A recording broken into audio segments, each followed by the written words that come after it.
This is AM 1170. The Answer.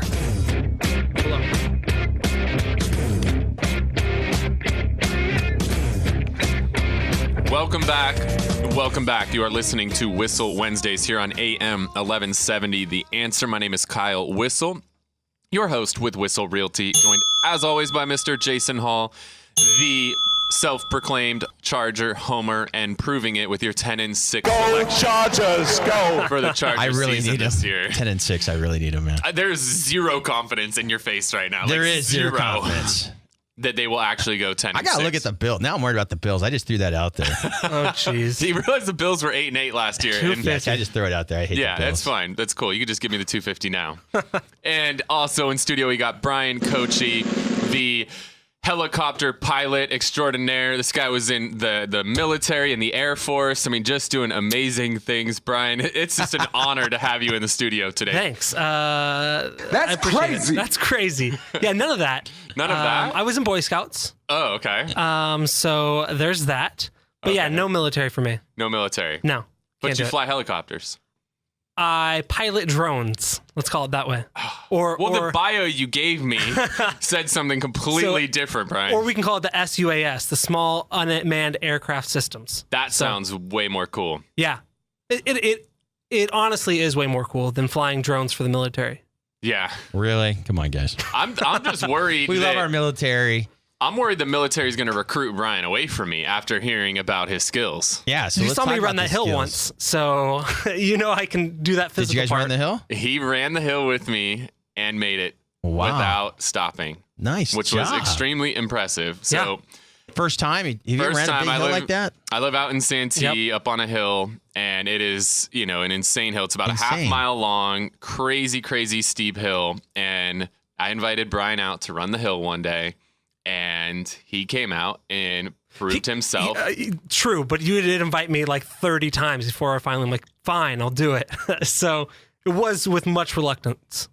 But Bryan made it like a champ. I did. I told him I would. Like the helicopter pilot extraordinaire that Bryan is. I mean, I've seen You're starting Bryan. to sound like Joe Corbisiero. I've seen Bryan, pilot a helicopter, jump out of it with nobody in there. He basically ghost rode a helicopter. He jumped in the water and then grabbed the rope, climbed back up the rope, hopped back in the helicopter, and flew You guys away. are playing too many video games. I Kyle, believe bro. that's not in the regulation, so I don't think I can do that anymore. No. But one time.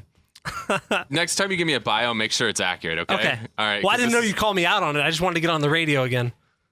Why do we even have him here, Let's Jason? bring it back in. Why do we have Bryan here? That's what I'm trying to figure out. I thought we had some type of certification that Bryan has passed. Oh, Is that that's why? what it meant? Yes, sir. So tell us about the certification, Bryan. So I passed the written test for the 14 CFR Part 107 pilots SUAS certificate. All right, now what does that mean?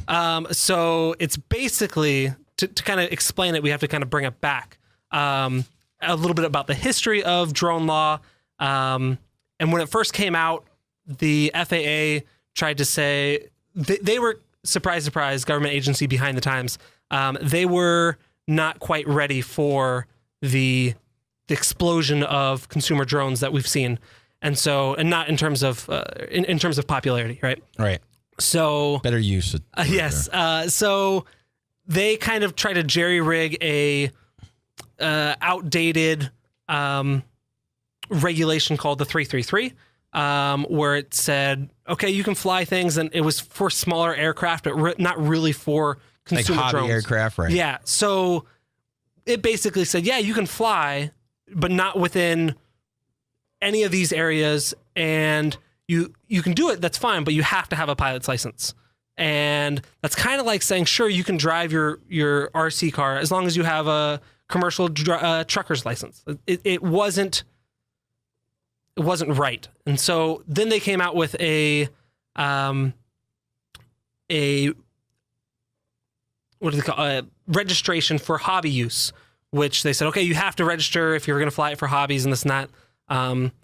They got in big trouble from the government because they said, no, FAA, you can't pass laws, and this is them trying to pass law and circumventing it. So they finally went through the right systems to create this Part 107, which is a law, had a test, a lot of super detailed information about reading sectionals on a map of saying what airspace is what and what hazards and all this sort of stuff. But they came out with regulations that I think are really pretty fair in terms of what you need to do.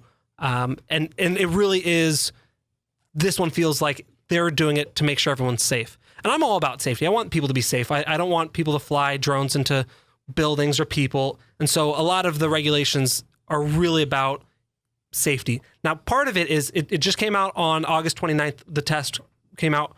I passed it on the 31st. So there's still some hoops to jump through about getting permission from airports, and they're kind of taking their time with getting that. But it's actually in the right direction, and it's looking really good for those that are looking to follow the rules. Well, the nice thing is if it came out on August 29th and you were already there on the 31st, I mean, the nice thing, you guys at Whissel Realty are on top of it, right? You guys want to follow the guidelines, 100%. Be on top. 100%. You don't want to be doing anything that's going to get anybody in trouble. So that's good. And again, it's all about safety. And I thought, when I went through it, I thought it was going to be a lot of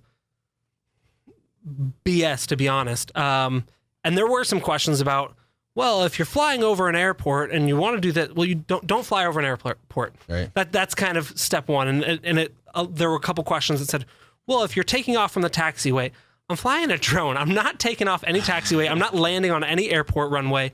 It's kind of ridiculous. So some of them were still their outdated FAA guidelines, but a lot of it was talking about, visibility. I mentioned NOTAMs. Kyle brought up the flying over the Charger Stadium. There's certain areas where you aren't allowed to fly over, and they have there are also certain things that now we and what can are those called now? So there's NOTAMs and NOTAMs. So it's TFR. like a modem, but it's instead of NOTAM. So notice to airmen, or TFR is temporary flight restrictions, which we actually had to move up a flight for later, move up a little bit because there is a temporary flight restriction around Petco Park. And so we're going to be photographing a $1.8 million listing in South Park. Had to move the drone up a little earlier to make sure we follow those guidelines. Now, again, we have to make sure weather's right, make sure we have plenty of visibility, make sure we're away from clouds. And so there are going to be some things moving forward that we may have to change the drone shoot date just to make sure we follow these rules. But again, it's all for safety. All right. Now let me ask you a question. Yes, sir. How high can you fly a drone? Great question. So 333, the old version said you can fly 300 feet above the ground. Now they've kind of changed the rules, and without getting too technical, but still getting a little technical, you can fly still 400 feet AGL above ground level. But it depends where you take off from. So if I'm taking off from the ground, I can fly 400 feet up. But if I'm taking off from, and there's nothing around me, 400 feet up.